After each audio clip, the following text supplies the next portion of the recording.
Khatib Ahmed Abdul Majid is my full name. I have there's 8 of us, 4 brothers, 4 sisters. I grew up in, I grew up in so many different places. We were poor, so we never could afford the rent. We always got evicted, so we moved from one place to the next place. I lived all over New Jersey, but I can't really tell you one specific place.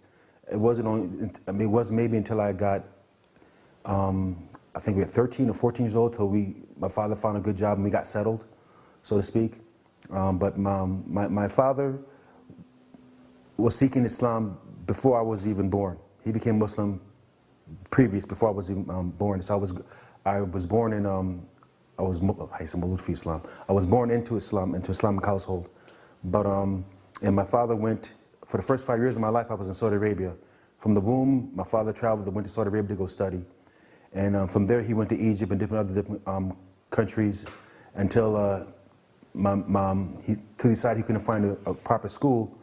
So he decided to go back to America and just work and try to find Islam within America. Because at the time when he was studying, looking for Islam, they had that whole black Islam, Nation of Islam thing going, and he wanted to find a difference between the real Islam, between what was being practiced here in America. So he left the country to find it. And so like maybe the first 5, 6 years of my life, I wasn't even in America, actually. I came back in America maybe around 6 or 7 years old. And as far as I can remember, I just remember us moving from place to place until for the first 6 or 7 years of my stay here in America. We could never really find it was always getting evicted. It was always living with people, always living with our family, because my father couldn't find a good job that could afford the rent. So we grew up very poor, but we were very happy. Like I said, there was 8 of us. My father, 5 of us were together, and 3 were from my father's previous marriage. But we all got along. I mean, there was never an issue with that. We lived in a happy household. I grew up my father trained us to be Muslims. I mean, we learned a lot at an early age. We didn't understand what we were saying, the words, because my mother spoke Spanish. My mother's from Panama, and my father was learning Arabic. Like I said, my father, he tried to teach us Islam at a very early age. He was stern, and he was always tired. I remember him always being tired from working all the time. But even though he was tired and grumpy, he still played with us. He was like I say, he was my hero because of that, because he was big and strong, but yet he was very kind. My mother was really the one who was with us all the time because my father was always working. I remember her she's very passionate. I believe she embraced Islam before my father did. I think she was Muslim before my father was. She was very, very protective, very passionate, very emotional, and very protective of her children. She was a good mom. I mean, she passed away about 10 years ago, but so I don't like speaking of her much because of that. But she was. I remember I was a mama's boy during my early ages, and then after a while I became. My father took me out, and I would go study with him, and then him and we had a relationship because, like I said, he was always at work. But I mean, that's pretty much what I can remember about my family, my life. I remember we were poor, but we were very happy. I was a recluse. I remember me going to high school and always feeling out of place because I was in the household. You're preaching Islam, and not just Islam, but the Salafi Wahhabi Islam. Everything is haram. Everything, you can't do anything. Pretty much everything's a sin. Everything's bid'ah. So I would go to high school, and in high school everything was so open and so free. I remember always feeling guilty and always feeling bad that I couldn't, and I remember one time actually thinking about becoming a Christian, to be honest with you. I always wanted to fit in, and I never could. I remember I remember being isolated, really, when I felt so bad and so out of place that during lunch period, I would have lunch in a library because I got really good friends with the librarian because I felt so uncomfortable being around other kids because I had nothing to talk about. We had nothing in common. I didn't listen to music. I didn't listen to music. I didn't listen to, I didn't go to no parties. I remember even like just trying to play sports, you know, because there were cheerleaders involved. I couldn't do that. So I remember feeling out of place all the time, feeling awkward. I was very, very quiet. And so my best friends were really my brothers and my father, because they were the only ones I could really identify with what I was going through. But I remember once when I was 15 years old, I went through all of the Sahih Bukhari. My father had volumes of the books, and I went through all of them on my own. No, I remember now. He gave me this book called, I forgot the name of the book, but it was about what happens when you die. And that scared the bejesus out of me. I was petrified to death. And I wanted to know, okay, how can I avoid this terrible place called hell that's coming for those of us who, because everything's a sin, and I'm committing all these sins, so what in the world can I do to prevent myself from going to this terrible place? And so I started going through all of the volumes of Bukhari, Sahih Bukhari, and Sahih Muslim, according from the Ahli Sunnah wa Jamaah. And through reading is when I became interested in Islam. It was through reading the hadiths is when I started getting like, you know, seeing that, you know, like for every one good deed, Allah rewards you 10 times, and seeing that, okay, Allah is merciful, He's not this angry God. Because initially, before then, I was doing everything out of fear. It wasn't until I started reading Bukhari and Muslim, Sahih Bukhari, Sahih Muslim, where I started to see, well, you know, the Prophet was a kind person, and, you know, Allah gives you chances. He's not as angry as the Salafis will make it seem. And so it was through reading the Sahih Bukhari and Sahih Muslim where I started to get a bit more understanding of the deen, and I really got interested in it. I mean, I remember my father would get lessons at home. He had a friend called Sheikh Ahmed. I don't remember his last name. All I remember, his face was beautiful. He was Hafiz of Quran. He had like this glow on his face. He would always come to the house at around 8 o'clock at night, and he would teach my father whatever lessons. But I was forbidden to go into the room. They were learning from this. I forgot the book they were learning from, but I remember he always came in. He was a mechanic or something of that nature, because I saw his uniform. But he had a great knowledge of Islam, according from the Wahhab Salafi sect, and it seemed like even though he was a mechanic, his mission in life was to spread Islam. Like, he just did this to make money, but his passion was the religion. And I remember me looking at him and thinking, wow, I will know, inshallah, when I get older, I want to be like that. Like, I don't care what I do to make money, to put a roof over my head, but I want to be like, because he reminded me of the Prophet, because he was always smiling, he was very pleasant, he had a nur on his face, like a glow on his face, because he was always reciting Quran. And I remember thinking, man, when I get older, I want to be like him. I don't care what I have to do to make money. I'm not big on making money, I'm not money hungry, but I want my mission to be the mission of spreading Islam. So I remember that was that's when I started feeling more comfortable and started to really enjoy the religion, not do it out of love and out of a general concern and interest for it, and for the spread of it, and for the growth of it, and for teaching others. So, you know, in order to teach others, you have to first teach yourself. So around 15 years old is when I started becoming more aggressive in my quest for knowledge of Islam. Between 15 and 24 years old, I started studying with his brother. My father found this, I don't know how he finds all these people, but he found his other brothers willing to teach for free. His name is Sheikh Abdul Razak Hijab. That was his name. I recalled earlier today. I remember whatever we was learning we would go to this mosque that would teach us, as well as we would go make salat there. And I remember whatever they taught us there, Sheikh Abdul Razak Hijab, he would make it seem like whatever we was learning there wasn't the whole truth. It was like 50% the truth, but not like maybe they got the facts right, but the reason behind it didn't apply to today's world. So we don't really have to follow it like mia for mia or you know, point for point. So I remember that's when I started thinking, well, I got to get out of here, because I don't know what's real, what's not. Is it what I thought it was what Sheikh Abdul Razak Hijab was saying, because it was more logical, you know, like the whole thing about the wearing anything below the ankles is in the hellfire. You know, the reason that he said why the Prophet was make a comment like that was to take a big problem from the Arabs at that time and say one comment and make it simple so they could stop doing it. You know, their clothes walking, the arrogance of their having long clothes, and the feces that catches because they walk on the grounds that has like the feces of the sheep and the cows and the things of that nature. So when they go make salat, that the salat is batil because of the najis on their clothes. He would make one line to clear two problems up. And I was like, well, that makes perfect sense. Islam is easy, but it's not as rigid as they make it seem. So around, from 1524, when I was studying with him, he would teach us like the Arabic, and we would hafiz Quran with him. From 15 to about 23, because he went away to Egypt. At first I wanted to go to al-Azhar, because he was Egyptian. He would always claim al-Azhar was like the greatest school for if you want to learn Islam. But when he went away, I had no connections with al-Azhar. I didn't know how, like, who do I write, who do I call? You know, this was before computers was like really big. So like, how do I get in contact with anyone over there? And my father's best friend, Shu'aib, was in Syria at the time.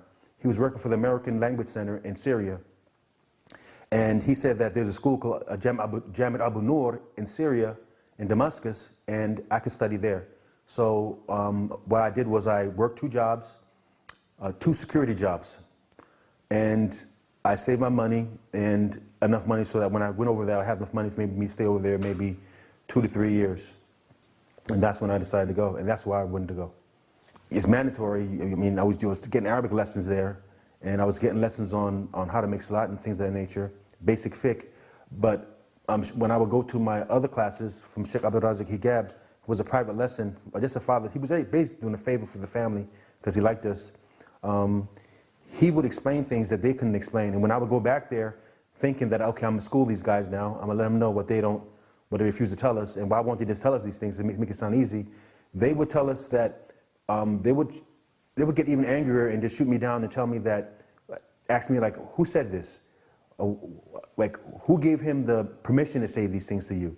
This don't make no sense. Like, did this come from Quran? Did this come from Hadith? And the things he was saying was logical.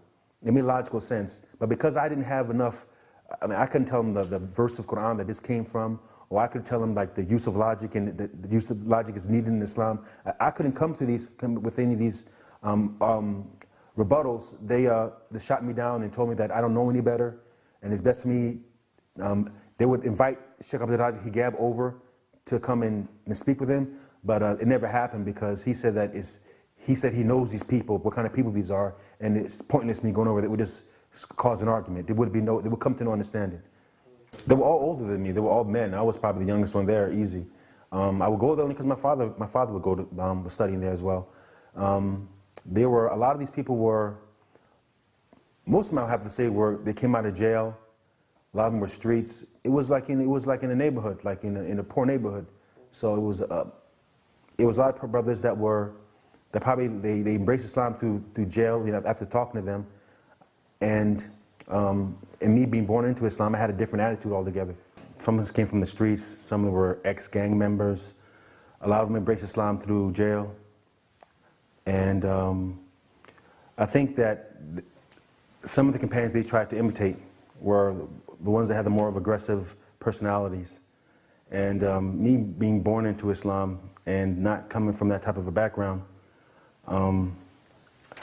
I always identify mostly with the Prophet Muhammad. You know, there was a hadith about him and his neighbor that always used to throw garbage on him and curse at him. And once when he came back, he saw that neighbor wasn't there to harass him anymore, and he went and checked on her to see if she was okay.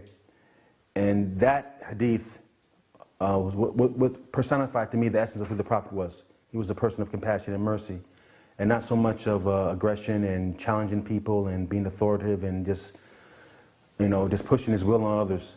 And so that was my biggest difference with them, is that, you know, I thought that this was the personality we should have, and they attached themselves more to the more aggressive companions. And this was my issue with them. This is why we can never see eye to eye, why I always felt uncomfortable with that that method of thinking and that philosophy, and that whole, you know, everything is haram and everything is, you know, it made Islam seem so difficult and so hard, especially living in the Western world, where you live with other people who don't necessarily believe as you believe, and probably do a lot worse than what happened during the time of the Prophet, you know, and they think less of you. So instead of being aggressive and being very bold towards others, I've always wanted to be more compassionate and calm. So that was my biggest issue regarding some of my other classmates. I was driven mostly by the differences between, all right, you have two people from the same school of thought, Ahl Sunnah wal Jamaah, telling me two different things.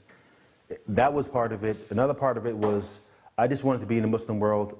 You understand that at that time I was just surrounded by American-born Muslims. I never really experienced many, foreign Muslims or Arab Muslims or African Muslims, anyone other than like the black Muslims. I really didn't have any experience with. So I just wanted to go and I wanted to see the world. I wanted to study. I wanted to, just experience what life was outside of America, because I thought America was so difficult to live in America. I thought maybe it might be easier to live and be a Muslim, be a practicing Muslim outside of America, where you could hear the adhan being called 5 times a day, where you don't have to search, for a mosque because there's like 3 around the vicinity. So, whichever one is closest is one you can go to, where women wear hijab, where everyone practices Islamic adab. And it was a big shock when I landed, man, my eyes was open. I thought, I was under the impression that, there were angels over there, really, just to be honest with you. And when I got over there, it was I was in for a rude awakening. But the knowledge was there, and that was probably the most important. That what I found out and the information that I got when I arrived in Syria was probably the most important thing for me. I'm in school, I'm in Jamaah Damascus. But I had I arrived there during the summertime when they have a break. So school hasn't started yet. I don't know, I know maybe the Arabic alphabet and how to say Assalamu alaikum, but other than that, I can't carry on the conversation. We lived in Sayyidah Zainab with 2 other Sudani brothers. We shared the rent. My uncle, my father's friend, Shuaib, he had a friend called Sayyid Musawi that lived maybe a couple of blocks away from where we was living at. And he had some sons that could speak perfect English. He told me they were from London or something like that, the UK. So I was able to find some people that I could actually have a conversation with. Because other than them, there was really nobody else. So I had no idea if they were Shia at the time, to be honest with you. I just knew that they were just good Muslim brothers that could speak English, and they have a way to communicate with me. So I went over there, and the first day, it was just a typical day. It's like visiting a friend. I spent most of the time with their sons. We talked about America, we talked about London, we talked about our past, we talked about why I'm there. They never, not once did they attack me or say, I'm wrong because I'm a Sunni or anything of that nature. They were just very friendly, very hospitable, and very welcoming. So, and it felt good actually to speak to someone that spoke English. For a couple of weeks, man, I was like, man, I'm ready to go home. Because when I got there, it was a rude awakening. I had no one there, and I had no family. I had, other than my father's friend, he was, 20, 30 years older than me. So there was really no someone that on my level that could understand me or I could communicate with. So when I went over there, it was just nice just to talk to somebody around my age that had this, same interest that I had, and that, that could understand what I was going through. But I think maybe after the first day, the second day, I spent time with her dad, Sayyid Musawi, and I remember we were making salat, and he saw me pray with my hands folded, the Ahl Sunnah wal Jamaah way, and he asked me when the salat was over. He gestured me to come to him, and I remember he's sitting down, and he looked at me in the eyes and he said, "Why do I pray that way?" I said, "Because that's the way the Prophet prayed." That was my answer. That's why the Prophet prayed. And he said, "If I could show you some authentic hadiths of how the Prophet prayed, would you change your style of praying?" I said, "That sounds good. I can't think of anything better than what I've already learned, but it's okay." I was willing to accept any new information and compare it to what I already had. So he says, "All right, tomorrow when you come back, I will show you some of these hadiths of how the Prophet prayed." So the next day I come back, he has these books on the side of him, sitting in pretty much the same spot he was sitting before, and he said, he opened the book and he started reading some of the hadiths about how the Prophet prayed, and the thing that got me wasn't the style of how he prayed. I mean, it was who said how he prayed has got me, because, coming from the Ahl Sunnah wal Jamaah, school when you have a lot of hadiths from, you know, Aisha and Prophet's companions. I never heard many hadiths where the Prophet's family members, his own daughter, no less. And I think the ones from Fatima Zahra, alayha, was what got me the most, because that was his own daughter. I mean, that came from him. And she would say, like, my father, you know, I never heard that before. You gotta understand, it's like, coming from a system where you rarely hear of them, you never hear of them, period. I mean, other than making salat, where you have to salam them, where you don't hear about the Prophet Muhammad's family, they actually hear the Prophet Muhammad's own daughter speak of her father. It hit me home, because I would always think, I'm a logical thinker, and I would always think, well, who knows my father better than me? You know, I have his mannerisms, I have his ways, I even think like he does. You know, we even cut our hair on the same day. We don't even know it. I cut my hair, he cut his hair. I'm like, oh, you cut your hair? I'll cut my hair too, you know? So like, we like attached, like spiritually, we're attached. So I was thinking, like, who would know the Prophet Muhammad better than his own daughter? And she's the one who got me when she said my father. And then you get other hadiths from, you know, Imam Ali or Hassan or Hussein. And that really hit me hard, because I knew that they prayed different. I know they had a different ideology, but I didn't know, other than how to make salat, I didn't have no other information, other than, you know, some of the rumors that I heard when I was in America about, you know, what the Shiites believe. So that night I said, okay. So I started praying like they pray, the qunut, the praying on the torba and everything. I felt I was scared. I mean, when I got home that night, I cried. And then my uncle looked at me and he said to me, well, Shu'aib looked at me and he said, I know it's tough, huh? It can be scary, huh? I said, yeah, because I was thinking, man, if I pray like them, like, I knew automatically that, all right, this got to be correct. I mean, the only difference is who you get the information from, this person or this person, who knows this man, the Prophet of Allah, better, you know? And I was scared because I knew they were right. I knew it. I just wasn't willing to accept everything yet. So I cried, and the next day I would come and I would question him about some of the things that I've heard in America about, you know, did Prophet Muhammad, was he the one supposed to get the Risala, or was it supposed to go to Ali? Is Ali God, or is he just, like, what his position does he hold? You know, what's the position, what's your opinion of some of the companions and things of this nature? And he always answered me calmly, totally. He would blow me away with some of his wisdom. I thought it was from him. It was only until like maybe years later, when I was doing my own stuff, wow, he was just paraphrasing Imam Ali. I'm like, but his wisdom was like, boom, it was like so amazing. I was so impressed by him, so impressed by him. But he was never offensive, he was never aggressive, he never mentioned any names, he never slammed or slandered any of the companions. All he did was just mention the character traits of the Prophet and how his family were the ones that had it more than anyone else. So he came from a position of love, which is what I really appreciated about him, and that endeared me to read some of the lives of some of the imams. And the first one I fell in love with was Imam Zain al-Abidin, because of, I mean, I never even heard of anyone that prayed like 1,000 rakats in 24 hours. That was like I was so like blown by that, and how his own slaves never wanted to leave him. They would rather like perish at his feet than be sold and be freed. So and the concept of irfan was like totally new to me. I never even heard of that before. So I was really blown away by the knowledge and the wisdom and the mannerism of them, and how they were the ones that were truly, they continued the line, they continued the traits of the Prophet, and that's what that really impressed me, what made me want to change.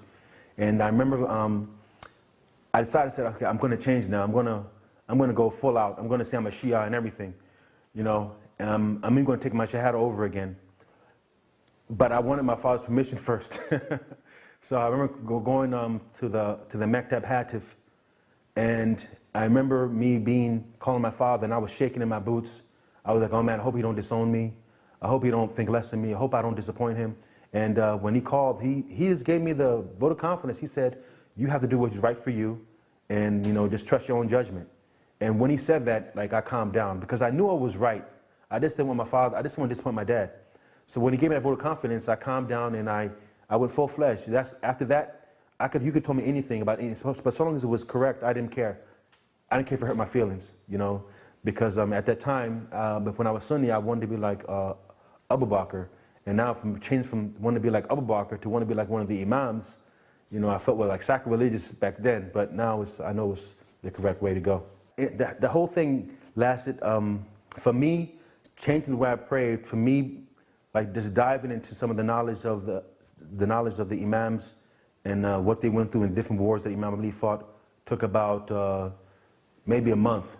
So, like, by the time school started, I was like 2 months away. So by the time school started, I went to Damascus, Jamaah al-Noor. So I changed and I went to Damascus University for a section for foreigners for Arabic. And I started studying at the Hausa that actually Sayyid Musawi, he was the founder of, from my initial interest into Syria. And a year and a half later, when he came, I would call him and he would ask me different questions and things of that nature. He was just open-minded. He was willing to listen. I think he trusted me because he knew I was serious about my religion. I wouldn't change if it wasn't something worth changing. You know, if it wasn't better, I wouldn't change it. You know, if it wasn't more truth to it. So when he came over, he was very, he came to my house, and I remember we were sitting in Tadalmun, and he saw me make salat. And after making salat, he said, "Oh, okay, so is that how you pray now?" I said, "Yeah." I said, "Because you're praying wrong." That's what I told him. And he laughed. He didn't take offense to anything I said. And actually, that night, he changed the way he prayed. He was already willing to change before he even heard the information, because he knew that, he knows me. He knows how I am. But when it comes to my religion, I don't play around with it. I'm very serious. So he knew that there was something to it. And it wasn't until Sayyid Musawi's son, Ahmed, came by and visited. I don't know if he came to visit me, he came to visit my father and say hello. But I remember that same day he would come and visited, and he sat down and he gave a wonderful explanation of why we pray the way we pray, why we do kunut. I mean, I don't think I could ever say how eloquently he spoke to my father. It really was like Allah planned it. It really was beautiful. And he said it in a way that my father can understand that, wow, this makes sense, this is logical. I can't explain all the details, but it was very profound. I remember my father being very impressed with him. And I'm thinking back, because like, me and Ahmed would hang out. You know, I would go to his house and we would talk and joke and laugh and stuff. I never saw this part of him before. This religious, like profound, scholarly type. I'm like, who is this guy? I didn't know this guy. You know, he never showed me that side of him. But he was like that with my father. And after that, my father was willing to accept any new information he got. And he took it slowly. But just like me, the first thing he did was he prayed differently, because he said that even if this Ahlul Sunnah wal Jamaah is also correct, but the Prophet's family also got to be correct too. Like, both are correct, so no one is wrong, even if he changed. So he felt then there was no danger in changing. And it wasn't until he started studying himself where he decided to go, you know, just say that he was a Shia and totally submerge himself in the faith. Knowledge, it was the people. You know, it was the people that, you know, when, you know, it's a shame, but we have like the best religion, but some of the worst practice followers, I should say, the best knowledge. But it wasn't really the knowledge or the Ahlulbayt. It was just the lack of people following them. And I was in a town with all of this ulama, and I felt out of place. Even in a Muslim country, I felt out of place, and I didn't feel welcome. And that's what probably got me to more than anything.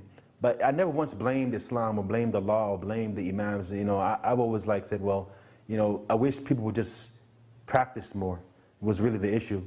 And that's when I realized that, you know, people are people no matter where you go. In America, I felt out of place. Here I'm in a Muslim country with all of these Shias and all these Muslims and all these, you know, one adhan is going off, and then 5 minutes later another adhan is going off. You know, I'm thinking, wow, you know, you would think that I would be fit right at home there. But I felt every bit as out of place as I was there than I was when I was in America. But it was just for different reasons, you know. But I never once questioned the faith or felt uncomfortable or felt that I was doing the wrong thing. 3.5 years, I studied maybe 1.5 years because of the difficulties I had with the culture and dealing with the people and just being, you know, just life in general, really. And also I was dealing with money issues, ran out of money. I mean, I could tell you stories about like how it truly was a blessing, sometimes how we even made it some months. So it was because I stayed 3.5 years, and after that I decided to go home because I ran out of money and I couldn't afford to be in Syria any longer. You know, you got to work extra hard just to maintain, just to keep your head above water.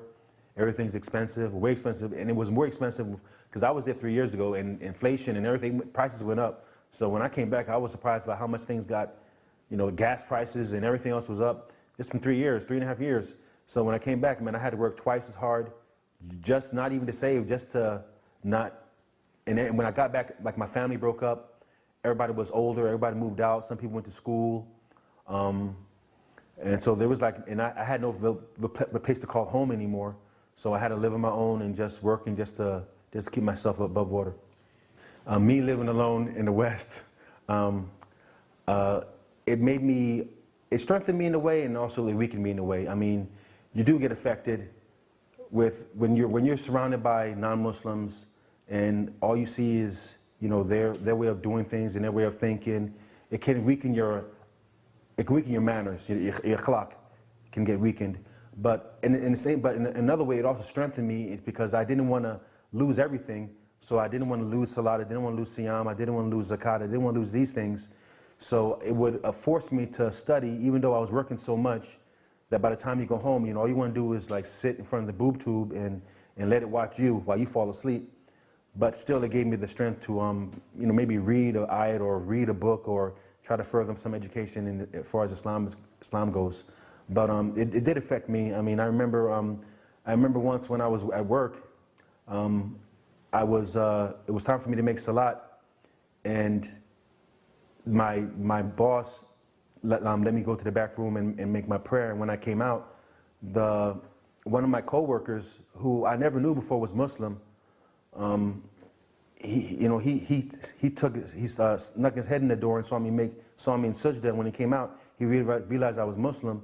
And I remember me walking up to him, and he just pointed at me saying, "That's a real Muslim." And all this time I never knew he was Muslim, you know. But so it did. I mean, it does affect you. I mean, at that point I realized, wow, you know, it's alhamdulillah that, you know, I didn't lose everything, to the point where someone that can recognize what a Muslim is can actually see that I'm still practicing. So it made me feel good that he actually recognized me. But I wouldn't recommend people to do this. I mean, I did miss being in the community.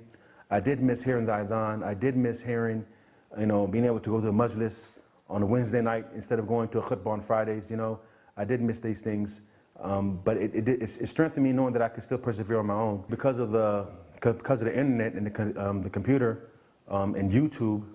You can YouTube a majlis all day long. I mean, you know, have a whole majlis from Amar Naqshbandi to Hassan Rajab Ali back to back for like, you know, 6 hours. Just listen to lectures. So, you know, that thing in this day and age, I don't think, even if you're alone, I don't think as long as you have your internet, I don't think you're ever going to be, you know, away from examples and beautiful stories to refresh you and to revitalize you and strengthen your faith.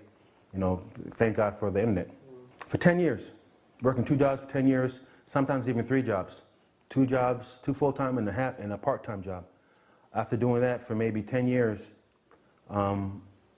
my father gave me a call and said that there was a house that they were starting up in Orlando, and that if I wanted to, I could come up here and start studying and pursue my education in Islam again. And it appealed to me because, one, I was living in a Catholic, Islamic, Salafi type environment, so I really didn't have any, you know, any friends to speak of, or I wasn't losing much if I decided to leave.